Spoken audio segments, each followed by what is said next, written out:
16 mars 2026. 17e jour d'un conflit qui n'était censé durer qu'une semaine. Et pourtant, le monde semble s'être arrêté de tourner. Le détroit d'Ormuz, ce verrou hydraulique de 33 km de large, n'est plus une simple route commerciale. C'est devenu le trou noir de l'économie globale. Alors que les sirènes d'alerte retentissent encore dans les ports pétroliers du Golfe, Donald Trump vient de livrer, depuis la Maison-Blanche, un discours d'une violence verbale et d'une portée stratégique qui marque un point de non-retour. Ce n'est plus une simple opération de police des mers, c'est une redéfinition brutale de l'ordre mondial, où le pétrole, la survie de l'OTAN et la rivalité avec la Chine se télescopent dans un fracas de rhétorique populiste et de réalpolitik agressive. Pour comprendre l'ampleur du séisme, il faut regarder la carte. Le détroit d'Ormuz est l'artère jugulaire du capitalisme moderne. Si le sang ne circule plus ici, le cœur de la finance mondiale s'arrête. Et au 17e jour, le sang ne circule plus. Les images satellites montrent des centaines de superpétroliers immobiles, comme des baleines d'acier échouées, attendant des ordres qui ne viennent pas. Les compagnies maritimes, de Maersk à la CMA-CGM, ont déserté la zone.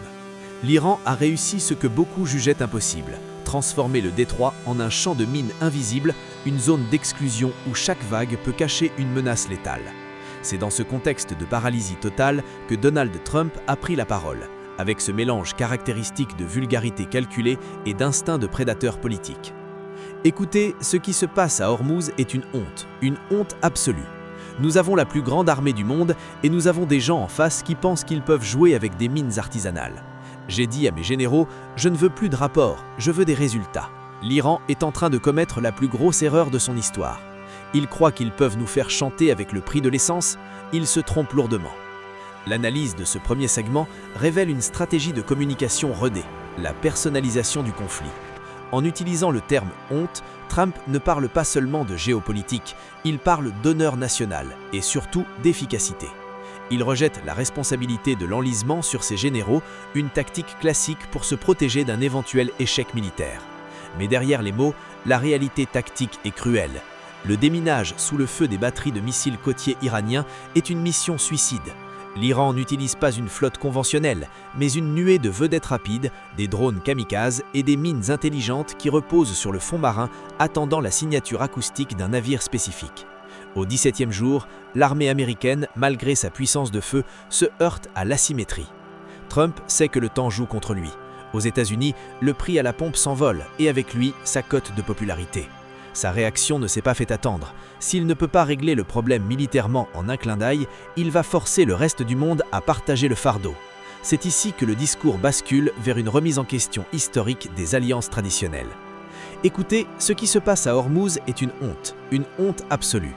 Nous avons la plus grande armée du monde et nous avons des gens en face qui pensent qu'ils peuvent jouer avec des mines artisanales. J'ai dit à mes généraux, je ne veux plus de rapports, je veux des résultats. L'Iran est en train de commettre la plus grosse erreur de son histoire. Ils croient qu'ils peuvent nous faire chanter avec le prix de l'essence, ils se trompent lourdement. Ces mots ont provoqué une onde de choc à Bruxelles et dans toutes les capitales de l'Alliance. Trump réactive sa doctrine du protectionnisme sécuritaire.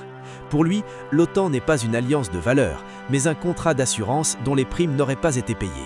L'argument est simple, presque simpliste, mais redoutablement efficace auprès de sa base électorale. Pourquoi est-ce que nous payons pour tout ? La France, l'Allemagne, le Japon, ils utilisent ce pétrole. Nous en avons plein chez nous, sous nos pieds.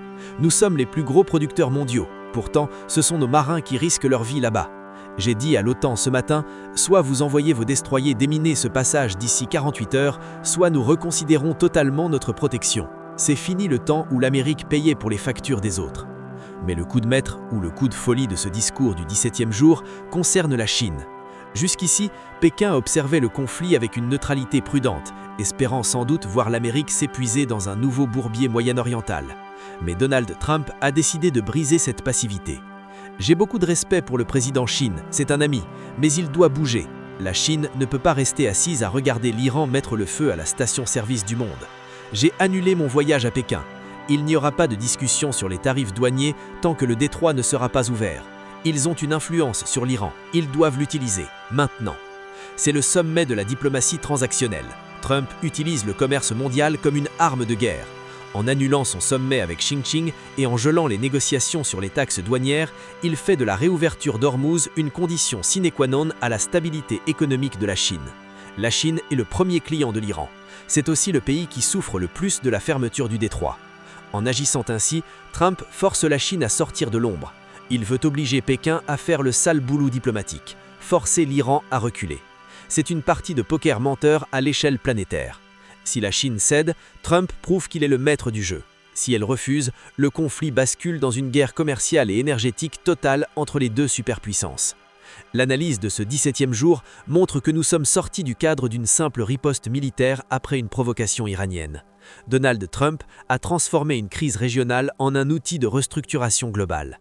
Il ne parle plus de paix, il parle de deal et de conséquences. Sa menace d'utiliser des moyens sans précédent si le déminage ne commence pas immédiatement laisse planer l'ombre de l'arme nucléaire tactique ou du moins d'une campagne de bombardement massif qui détruirait non seulement les capacités militaires d'Iran, mais aussi son infrastructure pétrolière entière. Alors que le soleil se couche sur Washington ce 16 mars 2026, l'incertitude est totale. Le prix du baril de pétrole est devenu un baromètre de la survie de la civilisation industrielle. En 17 jours, Donald Trump a réussi à prouver que le monde d'après ne serait pas dirigé par des traités ou des consensus onusiens, mais par la force brute et le levier économique. Le détroit d'Ormuz n'est que le théâtre d'une pièce beaucoup plus vaste.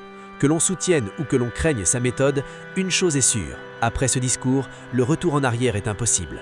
Soit le détroit s'ouvre sous la pression de cette diplomatie du chaos, soit il devient l'épicentre d'un embrasement dont personne ne peut prédire l'issue.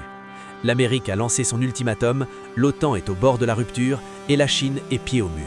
Le 18e jour sera celui de la réponse ou celui de la déflagration.